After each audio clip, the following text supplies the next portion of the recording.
Here are some facts about Rowdy Roddy Piper that you may not have known.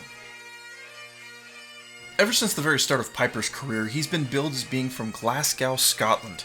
The truth is that he was more Canadian than Aubrey Drake Graham politely drinking a bottle of maple syrup on a hockey rink in negative 20-degree weather. To be more specific, Piper was born in the Canadian province of Saskatoon, Saskatchewan, but he was raised in Winnipeg, Manitoba, meaning he was screaming, "I'm from Winnipeg, you idiot!" long before fellow Canadian wrestler Chris Jericho started the trend. Speaking of trends, Piper started playing his signature bagpipes like a regular Scotsman in his youth, though he isn't sure where or why he picked up the instrument. Piper began his pro wrestling career at age 15, which is another fun fact some of you may not have known, under the tutelage of Larry Henning from the AWA. When he made his debut, Piper had his friends play bagpipes as he walked to the ring. In due time, Piper would come up with the Scottish character we all know and love, and the rest, they say, is history. Being a resident and a wrestler from Canada, it makes sense that Roddy Piper would be a relative to the Hart family name. After all, the Hart dynasty rules over any and everything wrestling related that hails from any Canadian land. If it has anything to do with wrestling and comes from Canada, it's pretty safe to assume it comes from the Hart family. Bonded by blood and backbreakers, Bret Hart and Roddy Piper were the best of friends in and out of the wrestling business. Whether it was getting each other over in wrestling programs or simply having each other's backs, these two were always there for each other. Even so, that according to Bret Hart in his book, My Real Life in the Cartoon World of Wrestling, Piper was the only wrestler who visited him in the hospital after his stroke. The two were practically like brothers. Some of the biggest highlights from Roddy Piper's career came from his talk show segment, Piper's Pit. To this day, it's praised as the greatest talk show segment in WWE history and would set up a template for how wrestlers after him would set up their own talk shows. However, if not for the fact that Piper entered the WWE injured, Piper's Pit may not have actually come into fruition. Still recovering from the injuries he sustained at Starrcade 1983 in a dog collar match with Greg Valentine on his way out of the NWA, Piper was in no condition to compete upon his WWF debut. Therefore, Piper was given a role as a manager to Mr. Wonderful Paul Orndorff and David Schultz. Once his managerial role quickly ended, Piper started taking part in Piper's Pit segments. The Pit quickly gained red-hot steam when Piper memorably whacked Jimmy Superfly Snuka over the head with a coconut, which in itself has its own neat story behind it. Most wrestlers try to conduct potentially dangerous spots in the safest way possible and take precautions not to seriously hurt themselves. Precautions like not letting a man clobber them with a real, hard coconut. Obviously, Jimmy Snuka wasn't like most wrestlers. Snuka could have had Piper strike him with some kind of a fake prop, but that wouldn't have looked as good, would it? Nope, Snuka wanted the real deal. In fact, the whole thing was Snuka's idea.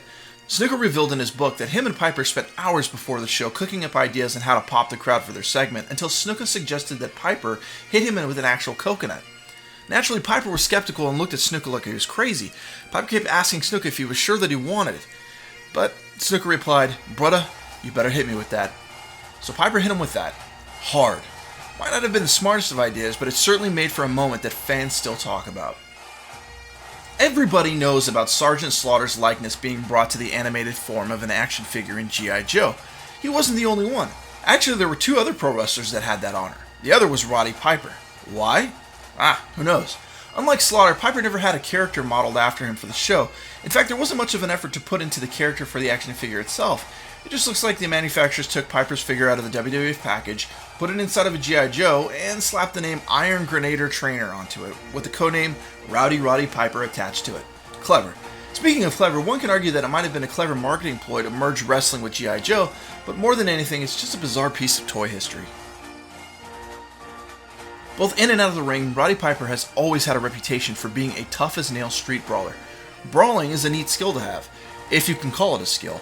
But what few people know is that Piper was much more than a brawler. He was actually a trained martial artist in the form of judo. Trained by Gene LeBell, which, talk about ass kickers, the guy is a legend in the world of martial arts, pro wrestling, and stunt performing. Piper worked with LeBell for many years before finally earning a black belt. It took several sessions of getting choked out and flipped over before he got it, but Piper's hard work and dedication earned high praise from LeBell and even the legendary Lou Thez. In some cases, there is such thing as being too good at your job, especially for anyone working as a heel in the zany world of professional wrestling. Like any bad guy, the job of a heel is to test the patience and push the buttons of the crowd until they hate them. There have been occasions where the heels actually irk the fans so much that the fans are actually inspired to respond violently. This sort of thing is rare to happen now, but in the days when wrestling was still real to people, it had the power to cause massive mob-like outrages and ruckuses. No one knew this better than Roddy Piper, whose heel antics got him stabbed 3 times. All happened in the early 1980s, and the last time Piper was stabbed was on a fateful night in Raleigh, North Carolina, where he was stabbed just an inch from his heart. Current fans of the WWE would instantly recognize the nickname Legend Killer as Randy Orton's first big gimmick upon arriving to the WWE. Orton earned that reputation by challenging and defeating several veteran performers of all shapes, sizes, and forms. It would evolve into a breakout role for the young rookie and would lead to the upstart quickly becoming the WWE's youngest World Heavyweight Champion. What many don't know is that both the name and gimmick of Legend Killer originally belonged to Rowdy Piper in the 1980s. Like Orton, Piper would call out and badmouth legends once he joined the WWF. Ironically, Piper often did so alongside Randy's father, Cowboy Bob Orton. This isn't to say that Piper was undefeated in the WWF. He did suffer losses by disqualification and occasionally by submission, but as far as having his shoulders pinned to the mat for the 1-2-3, that never happened until his final match of his initial run with the company. That final match was his WrestleMania Classic bout against Bret the Hitman Hart for the Intercontinental Championship. Piper was always stubborn when it came to losing by pinfall, especially when facing Hulk Hogan, and in order to protect his marketability as a special attraction, he campaigned not to be pinned unless absolutely necessary.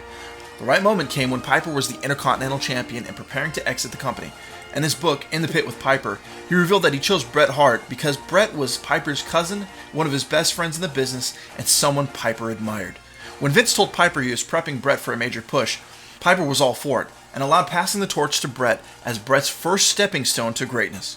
Once the strap was on Bret, Piper disappeared from the WWF. He went on to make sparse appearances for the next couple of years until he would leave the company for good in favor of joining WCW.